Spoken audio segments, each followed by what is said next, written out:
welcome to the third lecture in this three-part series on faith communities and civil society during and after conflict. It is my pleasure today to introduce our speaker, Dr. Zilka Spahić-Šiljak. But before we do begin, I would like to do a recap a bit, especially for those of you who weren't here at the previous two lectures. I'm Cynthia Simmons, Professor of Slavic Studies here, and I have worked since, I suppose, the end of the Yugoslav wars in 1995 in various ways because of my commitment to the area. And I have focused on multiculturalism and the growth of civil society in this region. And I need to say, for those of you at Boston College who are familiar with liberation theology, and many of you are, that this does not seem uncommon to you, the name of this series, Faith Communities and Civil Society.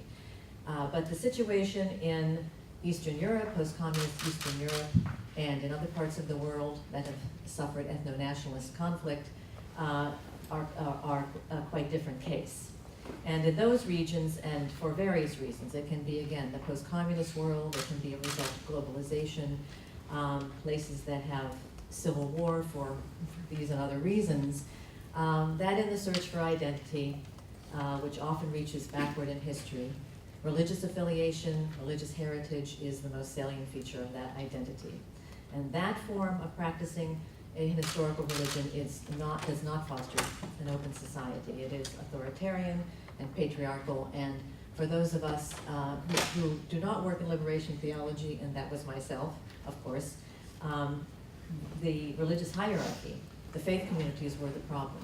So studying the growth and nurturing of civil society in Eastern Europe, I looked at what everyone recognizes as really rich sources of that movement in society toward an open society. And those are the non-governmental organizations, an alternative independent press, or the arts that are engaged in this process. It was actually getting to know Zilka Spahić-Šiljak that opened my eyes to the reality that even in southeastern Europe, even in Bosnia and Herzegovina, the faith communities are also a rich source of the building and fostering of civil society. Those of us who look from afar think of the religious hierarchy and the relationship of ethno-nationalism to religious leaders. But for those who work on the ground, but who are still tied to their religious community, either through their affiliation and practice or even as leaders within their community, but who work on the ground, are not only a very important source of building civil society, they may be the most important source because they have the trust of their communities, they work at interreligious dialogue, and they can, through that trust, have an influence from the ground up in building civil society. So I have come full circle to understand that faith communities can be not just a source, which I would have expected of civil society building, but perhaps the most important source in these regions. So before I begin, I would like to say something about our speaker, a bit of her background. Zilka Spahić-Šiljak holds a PhD in gender studies, a master's degree in human rights, and an undergraduate degree in Islamic theology. In her research, teaching, and work on the ground, she addresses cutting-edge issues involving human rights, politics, religion, education, and peace building. With more than 15 years' experience in academic teaching and work in governmental and non-governmental sectors, she currently runs the TPO Foundation Sarajevo and teaches at several universities in Bosnia and Herzegovina and abroad.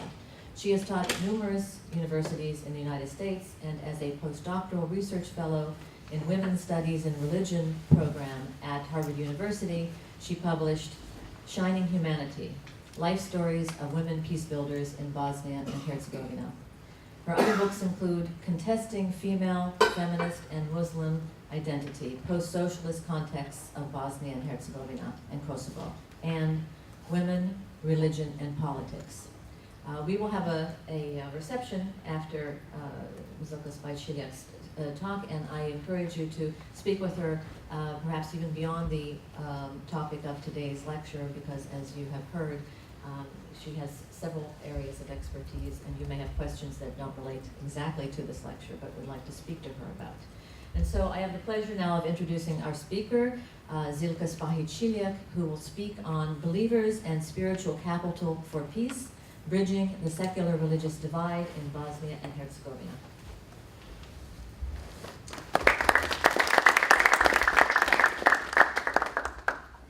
Thank you.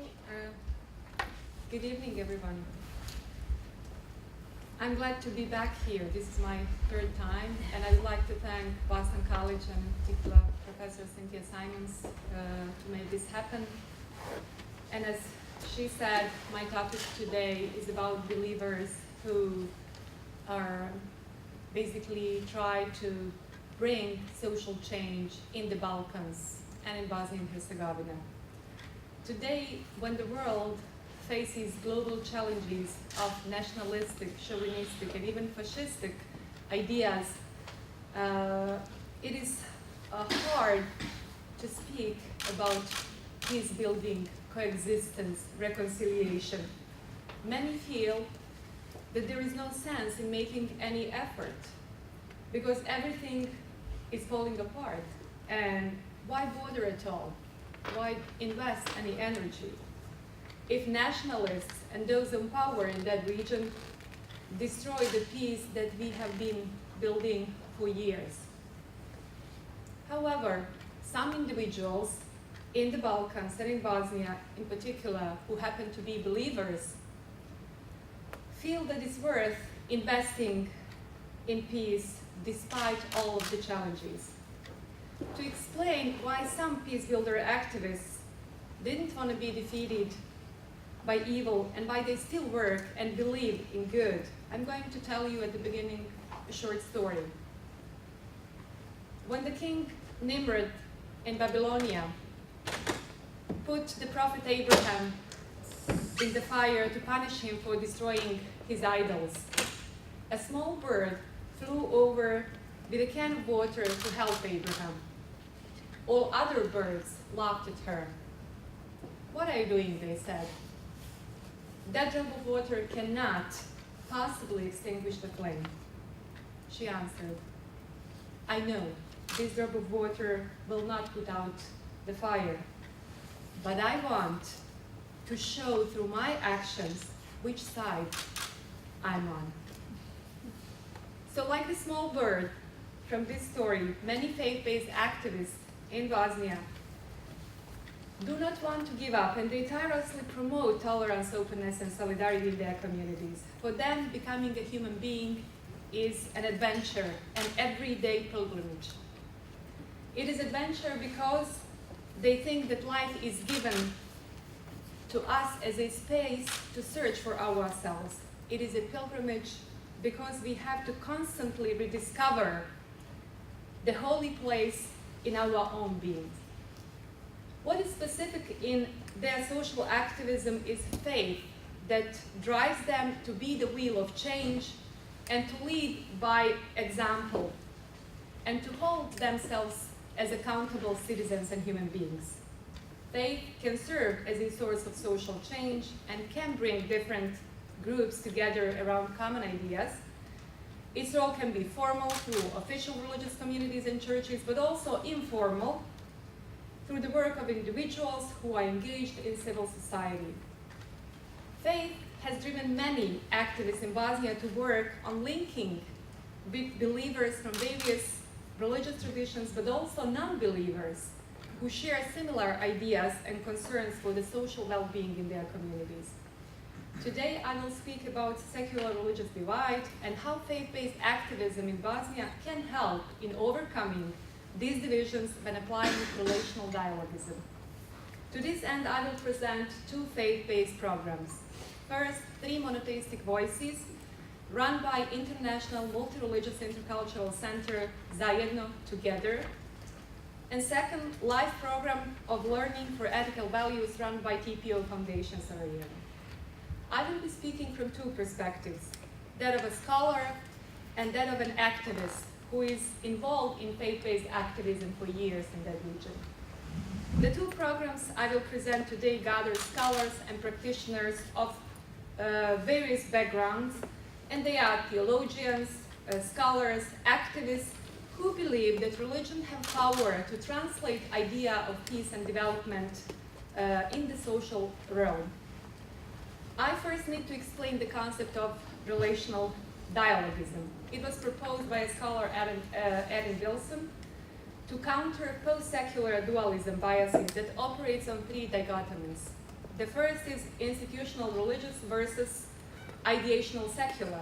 Second is individual religious versus communal secular. And third is irrational religious versus rational secular.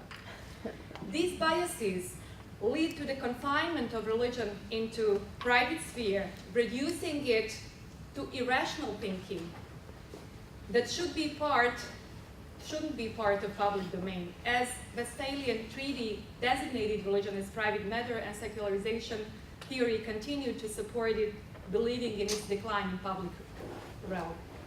In order to go beyond imposed secular dualism, Wilson proposed a relational dialogism in international politics, but of course it can be extended more broadly to social and political affairs in local communities. Relational dialogism is a framework which opens the possibility for understanding religion and politics not as two separate spheres and completely divided, but as two spheres that constantly change, shift, and impact each other with interaction between their different elements and dimensions.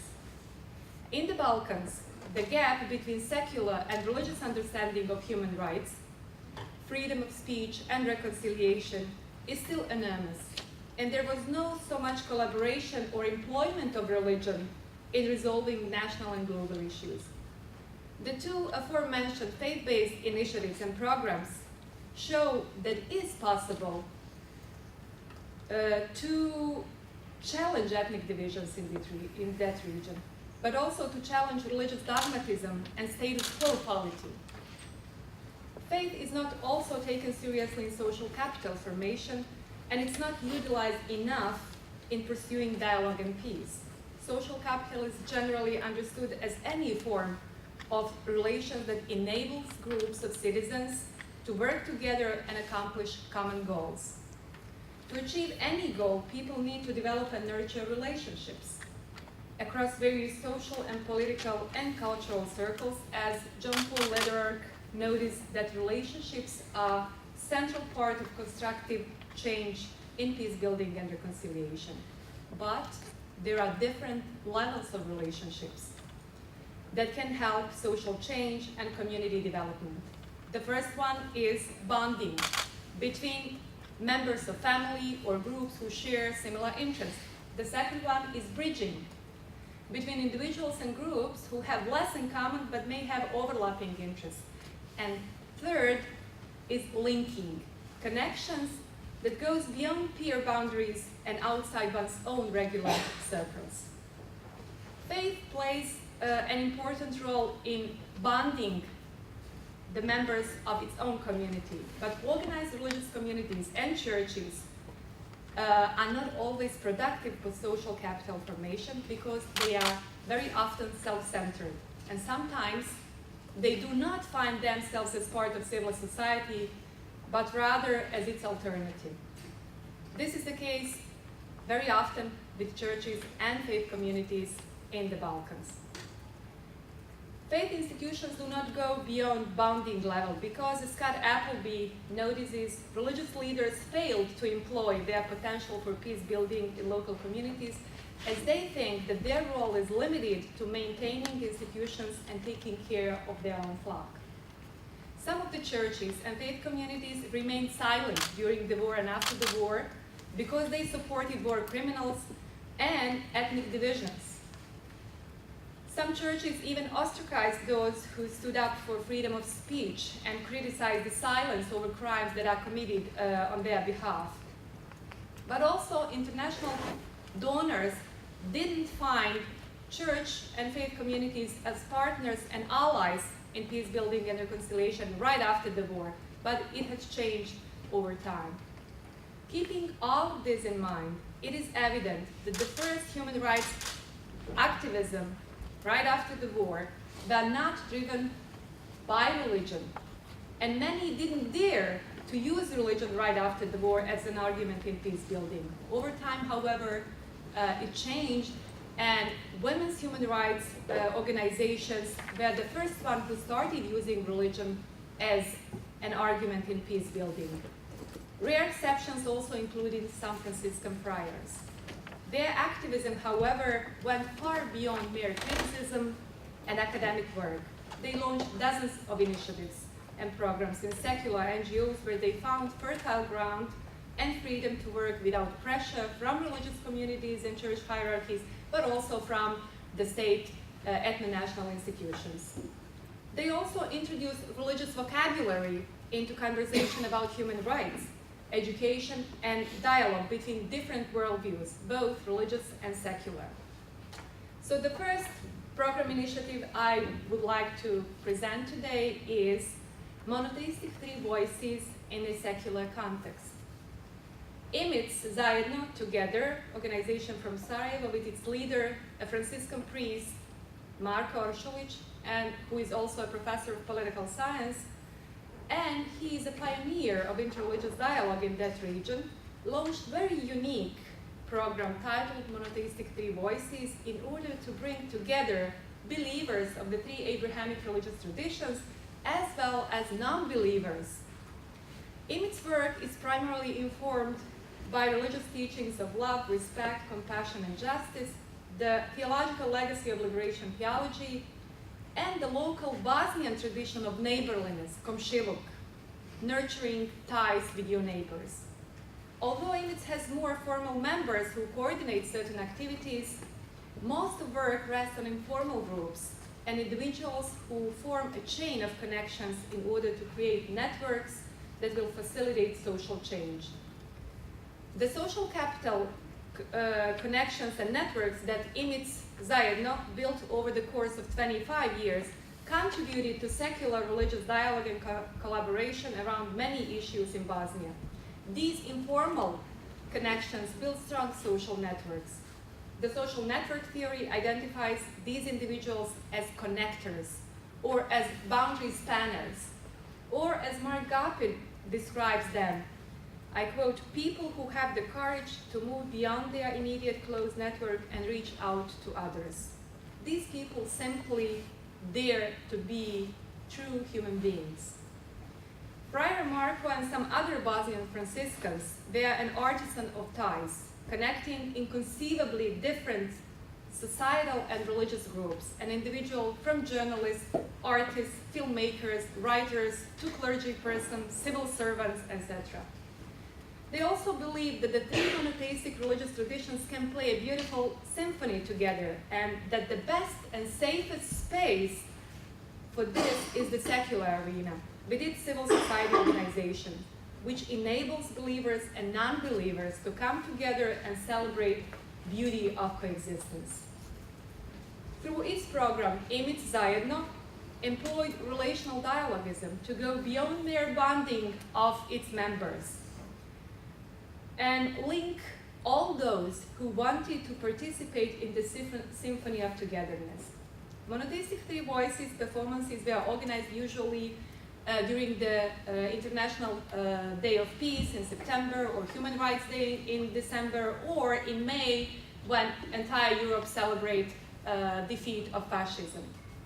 Together with anti-fascist movement there, with parliamentarians and artists, these performances are organized in theaters with music and readings of the sacred texts.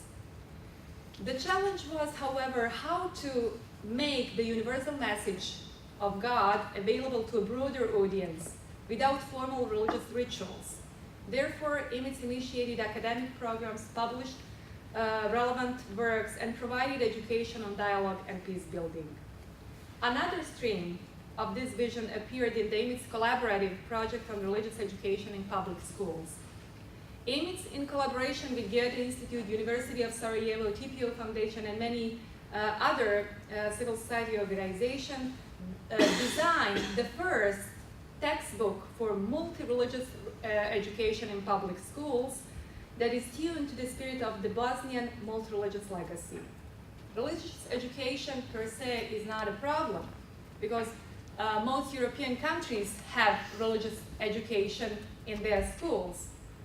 Religious instructions, curricula, and textbooks, however, are designed by each religious community and church, still portray their own religious tradition as the only one that exclusively claims to truth and salvation.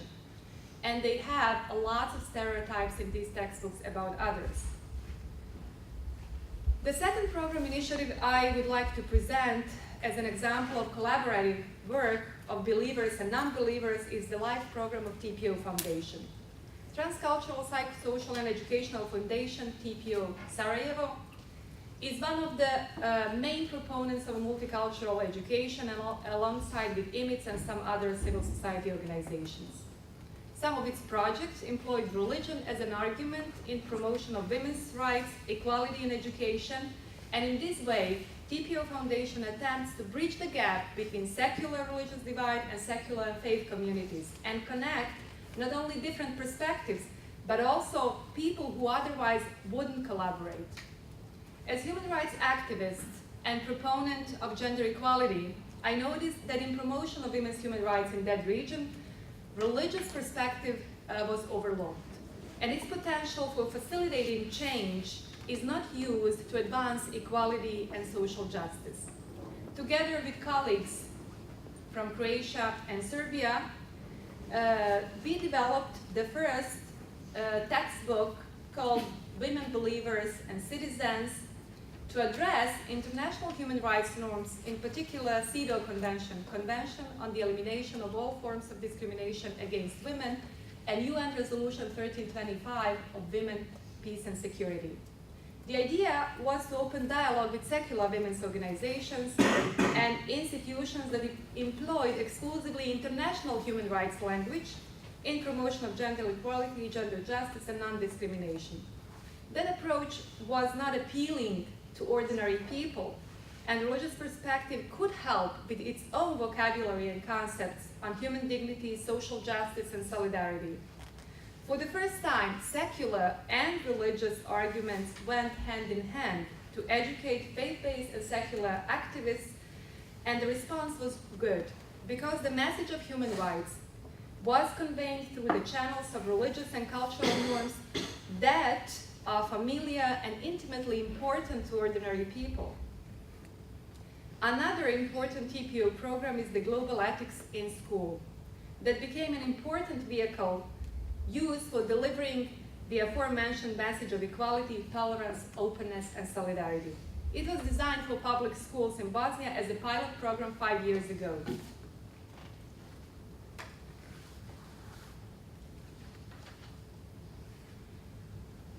In Bosnia and Herzegovina, then in the entire Balkans, as I said, public schools have confessional religious education. They teach about doctrine. Each religious tradition is in charge for that. But in the context where the country and ethnic groups are divided and live in ethnically homogenized communities, this cannot help in bringing people together. So in order to connect teachers and students and to reduce the gap between existing religious education and other classes, TPO Foundation, in collaboration with IMITS, Zajedno, designed a couple of publications which not meant to replace doctrinal religious education in schools, but rather to provide a supplement in the form of comparative studies of three monotheistic religions that also included philosophical and sociological perspective. EDO's initiative is a continuation of these efforts to contribute to improvement of education. It proposes to repair society through acceptance of global ethics as a framework that can embrace both religious and non-religious worldviews. It tends to remind ethnically divided people that they have lost and forgotten something that can help them to heal wounds, to establish communication again in their communities, and to improve understanding and respect. Global Ethics Project does reaffirm the ancient radical idea of golden rule, nurtured in all religious and non-religious traditions. but also provides more nuanced understanding of religion and secularism through open communication and reconciliation of differences in building a new social, economic, and political culture. In its search for common ground in divided society, the program sees the idea of global ethics in educational system of Bosnia and Herzegovina, because teachers and educators are the key connectors and spanners in secondary socializations and have a great impact in raising new generations that are important resources in establishing this common ground. This program was developed in partnership with Belt Ethos Institute from Tübingen, and its teaching materials are designed based on the teaching materials that are developed for European schools, but they are adjusted to the Bosnian social and cultural context. The Global Ethics in School is a pedagogical project that builds a platform for dialogue with four main pillars. The first one is culture of peace and common life. The second is culture of solidarity and just economic order. The third is culture of tolerance and truthfulness. And fourth is culture of equality and partnership between men and women. TPO Foundation's team designed the training materials and facilitated trainings for teachers in primary and secondary schools in order to sensitize them to global ethic issues, which should be an integral part of social and humanity courses.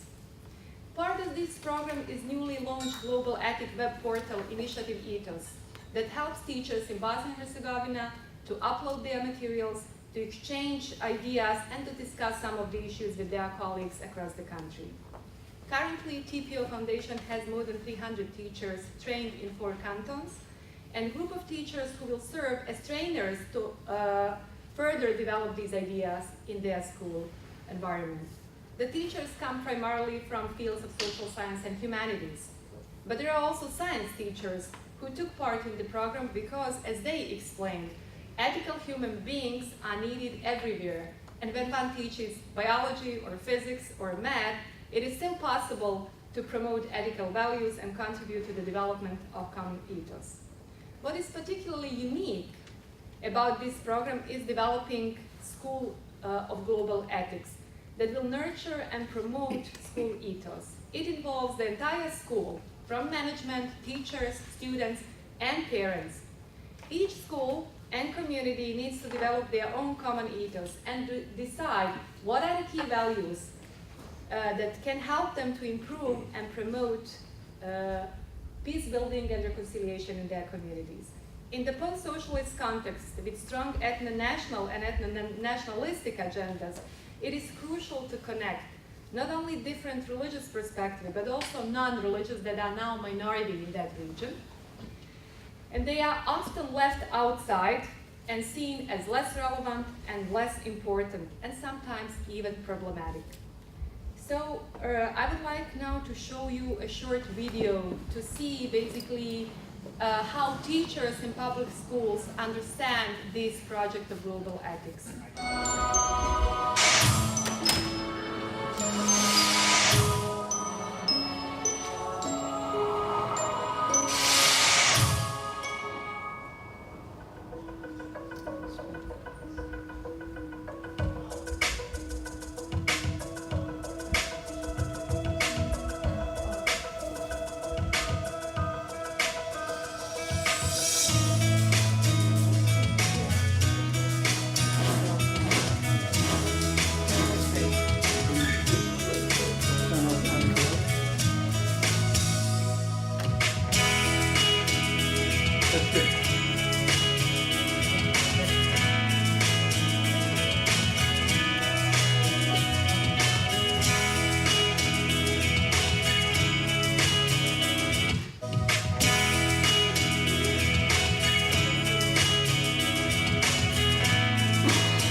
Svjetski etos nas uči da gradimo mostove, da se približavamo jedni drugima, da slušamo jedni druge, da cijenimo različitosti i da se njima obogaćujemo. Snaga je u različitosti, ljepota je u različitosti, inspiracija je u različitosti. Nastavnici i nastavnice, pedagozi i pedagoginje različitih obrazovnih profila i predmeta koje predaju u njihovim školama rade na dizajniranju programa svjetskog etosa i u partnerstvu sa TPO fondacijom promiču vrijednosti etičnosti, tolerancije, otvorenosti i solidarnosti.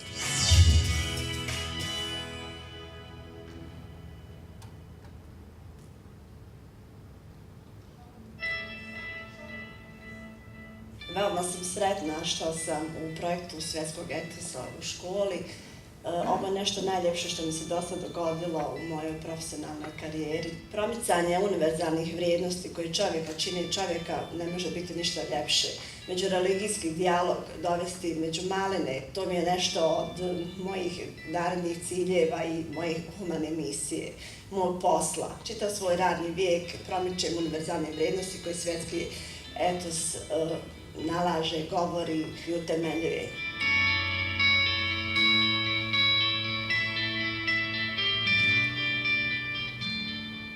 Ideja svjetskog etosa je u stvari izgradnja boljeg i pravednijeg svijeta. Odnosno, potreba da svi mi u vlastitim tradicijama bez straha prepoznamo one prave stvari koje imamo i onda ih svijetu pokažemo i živimo.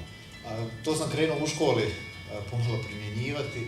Naravno, postoji uvijek onih koji kažu a to je nekakav sinkretizam, svi žele sve, a niko u principu ne želi ništa. Naravno da to nije tako, a u stvari to je potreba da mi stvari definiramo na pravi način. Mislim da naše društvo ima strahovitu potrebu da redefinira pojedine stvari da bi moglo bolje funkcionirati.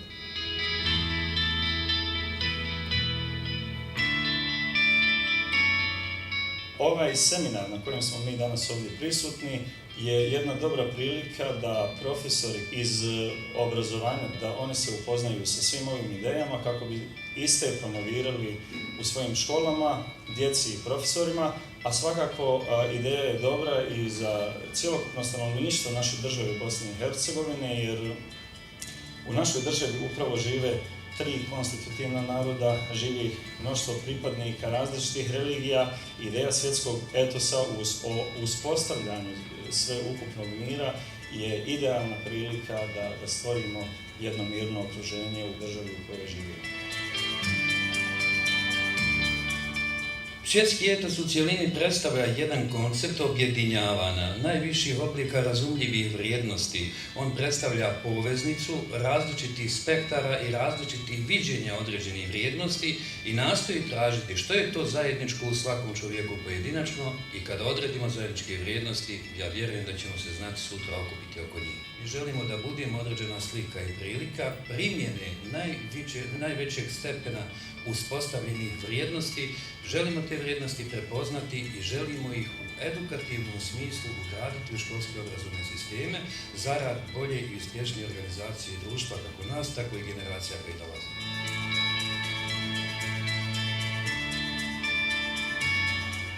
Ideja svjetskog etosa jeste da je čovjek u centru i njegove potrebe i njegovo dostojanstvo bilo kakav čovjek, znači nije bitno kakvom religijskoj orijentaciji pripada, seksualnoj, klasnoj, rasnoj, jezičnoj, znači da je bitan čovjek. Evo zadnje ovo što smo sad baš radili i slušali, što mi je fasciniralo, možda nekad zaboravim, ali se uvijek vraćam na to da će nam Bog suditi, neće po molitvama, po nekim obredima, ritualima, nego je upravo ono kako smo se odnosili prema drugim ljudima i ono kako smo njima pomagali. To je ono što će nas spasti, to je upravo ono što svjetski etos promovira.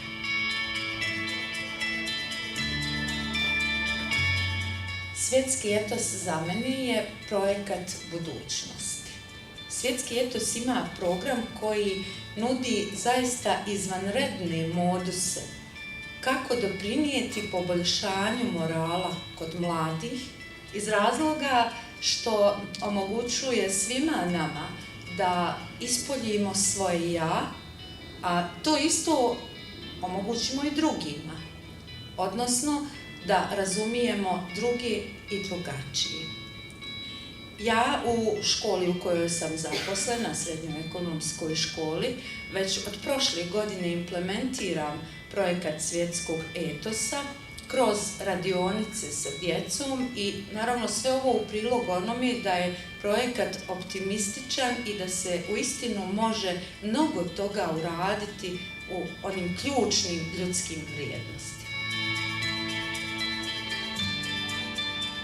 Globalni etos je etos ili etički okvir koji ujedinjuje ljude, koji zbližava ljude i koji im zapravo ukazuje na ono što je naše zajedničko. Važan dio globalnog etosa je također socijalna pravda, zapravo razvijanje empatije. Posebno bih tu skrenula pažnju na rodne nejednakosti u Bosni i Hercegovini, na položaj žena u smislu njihove isključenosti, njihovog materijalnog standarda, u njihove neslobode i u smislu nasilja i nesigurnosti u kojoj se oni nalaze. I to isto što je jedna prednost globalnog etosa, jer se o ovome samo ne govori, već se i radi na konkretnim stvarima.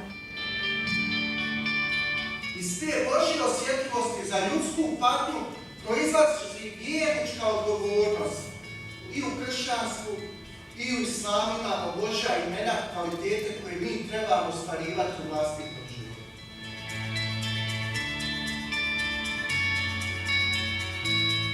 Sve vjerske zajednice i također i one koji se ne smatraju vjerničkim zajednicama žele se aktivno uključiti u proces izgradnje svjetskog mira. Zato mislim da je zaista hvale vrijedno što je inicijativa za svjetski etos došla u Bosnu i Hercegovinu i ja bih volio da se što više mojih kolega, nastavnika, profesora, dakle onih koji djeluju kao multiplikatori znanja, da se uključe u ovaj projekt, da budu u svojim školama, svojim zajednicama promicatelji ovog svjetonazora.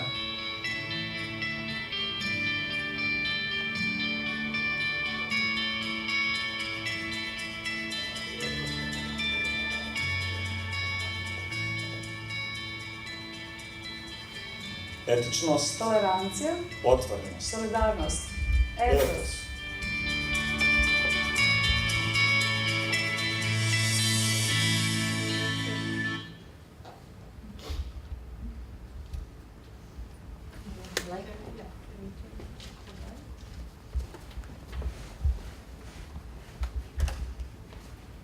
So I hope you could get a sense, a bit, of the project in Bosnia and Herzegovina. So I would like to wrap up everything what I said and to conclude this presentation that these two programs I presented, IMIT zajedno, Three Monotheistic Voices and TPU Foundation Life Program for Learning of Ethical Values, show how socially engaged believers in local communities employing relational dialogism can bridge secular religious divide and can bring people together to work and live together. These programs also help overcome or at least soften ethnic animosities and isolation that mark the lives of people within the post-war Bosnian context. Faith-based but also non-faith-based activists invest their spiritual capital and knowledge in building and rebuilding relationships between different communities across religious and ethnic lines. They demonstrated that relationships matter and that they are the key element in bridging gap and linking those who otherwise wouldn't never come together. The integration of teachings of global ethics in school curricula is a promising example of successful relational dialogism in a quite disenfranchised educational system in Bosnia. Multi-religious and intercultural approaches that gather not only the three monotheistic voices, but also voices of gender, ethnic, and national minorities, including believers and non-believers, are crucial for building new connections across the imposed dualism in the Bosnian society. Believers and faith-based activists that operate within secular local NGOs demonstrate that faith can be a powerful tool for dialogue, peace, and development. But in the ongoing debate of religious education in Bosnia and other Balkans countries, We should stretch relational dialogism not only to underpin secularist dualism that defines religion as irrational, institutional, and individual, but also religious biases that perceive secularism as godless, as profane, materialistic, and self-centered. Both perspectives should allow reconceptualization of both secularism and religion, and be ready to transcend obstacles imposed by dualistic polarization. Neither secularism nor religion has a recipe for every problem, and since they both serve people and care for their well-being, they can fulfill their mission only if they collaborate and work together without diminishing and undermining each other's role.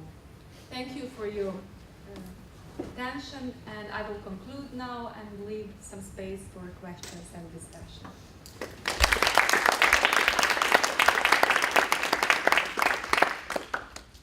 We'd be happy to use your. Okay. Go ahead. Some questions for Dr. Spahić-Šiljak? Yes. I have a couple questions. First, is it still an issue that a lot of the doctrinal teachings in the public schools will teach like the superiority of their own religion and the stereotypes? And if that's the case, what's the most important thing you can do to try to overcome that and make it more about like the core teachings of each of the religions and see how those?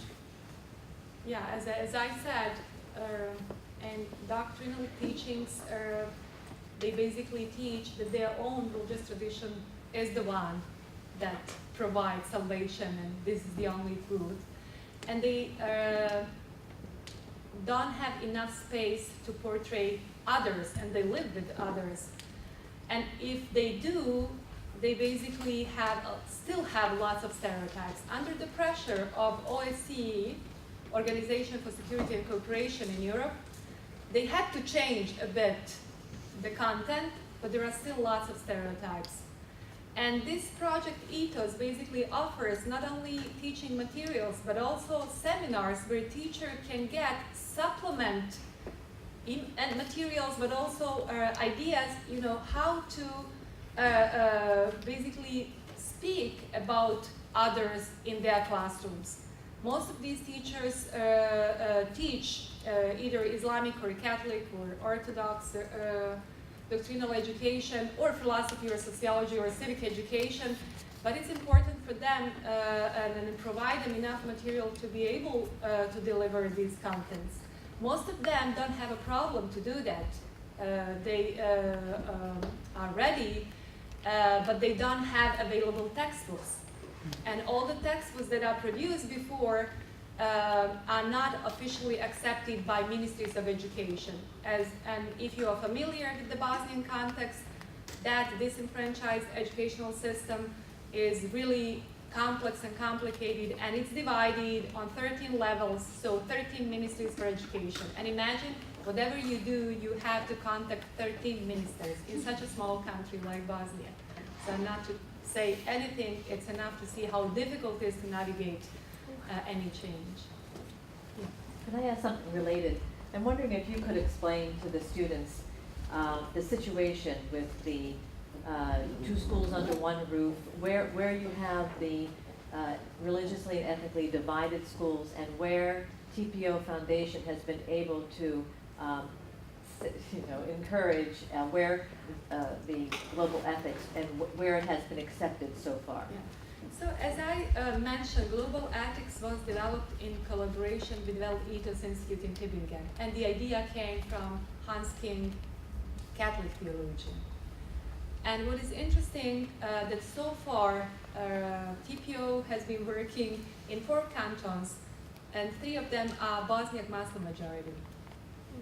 So it took us a lot of time and energy to convince authorities in these ministries and ethnically mixed cantons like Mostar, which is the case for itself, to convince them to integrate global ethics program in the school, because you are not allowed to work in the school system if you don't have permission from the ministry, which is understandable. And for the first time, we have now opportunity to work with teachers what we call from both sides, from East and West. In Mostar, teachers who work according to Croatian curriculum and the teachers who work according to the Bosniak curriculum. So we have that phenomenon of segregated school, two schools under one roof. One school work according to one plan, and in that school you have Bosnian Muslim kids, and in another school you have another curriculum with Croatian Catholic kids. They don't see each other, they don't interact, they basically live completely separated and segregated. So that's why it is important to pursue these kind of programs to bring both teachers and students together. Yes? First of all, many thanks for bringing this really inspiring perspective into our community. I had a couple of questions. Obviously, the overriding values here are religious freedom and pluralism, which in many ways come up in your discussion. I wonder if, as part of your attempt, you try to encourage and make it possible for people to look within their own traditions to find elements that would connect to the kind of global ethics that you described. Where do those conversations take place, separately or in conjunction with other groups? Is there something like an interfaith dialogue dimension in this program? And then secondly, and at a much more pragmatic level, how can our community of students connect to this endeavor if some people wanted to do that? In other words, what are some opportunities for our students to become involved with such an effort? Would it be possible to have a program that would bring, let's say, a small group of American students to become involved in this, or in the other direction, to bring some students and others from Bosnia and Herzegovina to the US? How might that work? And have any such efforts been made in connection with other European countries or other universities, for example, in the US? Thank you for this very pragmatic question. Yeah. Your first question is important, and yes, part of the global ethics program is to encourage teachers to look into their own traditions and to find both vocabulary and concepts and narratives that can help them to understand better and to pursue not only interreligious and intercultural dialogue, but also intra, which is today very much important with all of these divisions and problems that all of us face around the globe. So yes, they are encouraged to do that, but also they have the task during these seminars and during the preparations of classes to play the role of the other. So very often, if they teach, for instance, Islamic education, they are required to basically behave like a Catholic teacher and to explain, and then basically to be a Catholic teacher for some time, and vice versa. So it's important to give them a sense, basically, what does it mean and how they understand each other's concepts. Because, as I said, much of these stereotypes comes from the fact that in schools, teachers speak about other religious traditions from their own perspective, not giving an opportunity to the other to present himself or herself. So that's why it's important to make them to understand what does it mean being the other, and also to better understand that particular tradition from the them. When it comes to collaboration, it's very easy. I mean, we have hundreds of teachers in these 4 cantons who have regular seminars, who prepare different activities and campaigns in their schools. Right now, 30 schools are in the process of building a campaign of 16 days of activism against violence on women from 25th of November to 10th December. So they will engage the entire community to speak about that problem because gender-based violence and peer violence is also a problem in schools, and we engage teachers also to be part of these activities. So exchange is also important, and as I said, the continuation of this is to build schools of ethos. And these schools would appreciate any support, any input, students who could come and give seminars and work with them and help them to develop some classes in particular religious or non-religious tradition, philosophical, sociological, anthropological perspective. They would really appreciate that, and to bring some literature, books. But also it would be great, you know, if some of these teachers could get an opportunity to travel and attend some seminars and basically empower themselves a bit, because most of them graduated from the university, but as you probably know, there are not so many opportunities in that region to continue studies and etc. So yeah, there is always possibility, and through TPO Foundation, Alan and me and some other colleagues, it's possible to link you with particular school or teachers or group of teachers to work together. Because it's inspiring, and also it would be encouraging for them that someone from outside is interested in that kind of work. If I may just add, just very briefly, one of our colleagues, Professor Bailey, has a Skype arrangement with young people, students in Saudi Arabia, for example. So we have she has a group of Boston College students who connect with them on a regular basis. In that case, I think they talk about women's issues and so on. But we do have students at BC, for example, who are in the theology department, who are very interested in matters of interfaith dialogue.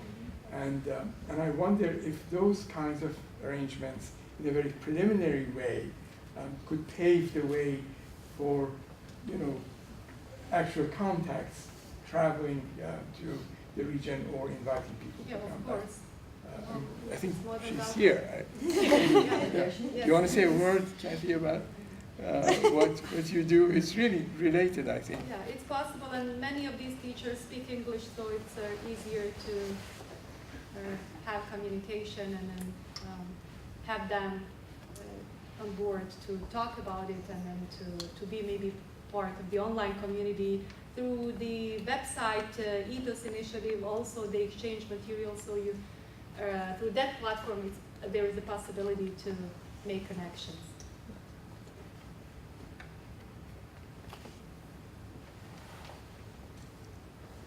So you're not impressed? No. How about curious? Another question? So you should come and live in Bosnia for some time, and you would better understand why these kind of initiatives are important there, but I believe also here. Yes. And everywhere. Well, if you would rather speak, I do see it's 6 o'clock, if you would rather speak more informally with Zilka Spahić-Šiljak, there is a reception right outside the door. And again, as I said to you, it need not be specifically on this issue of faith communities and civil society. Other specialties of our speaker are Islamic theology and peace building and women's studies. So please, I hope you'll stay, have something to eat, and talk some more. Okay? Thank you. Thank you.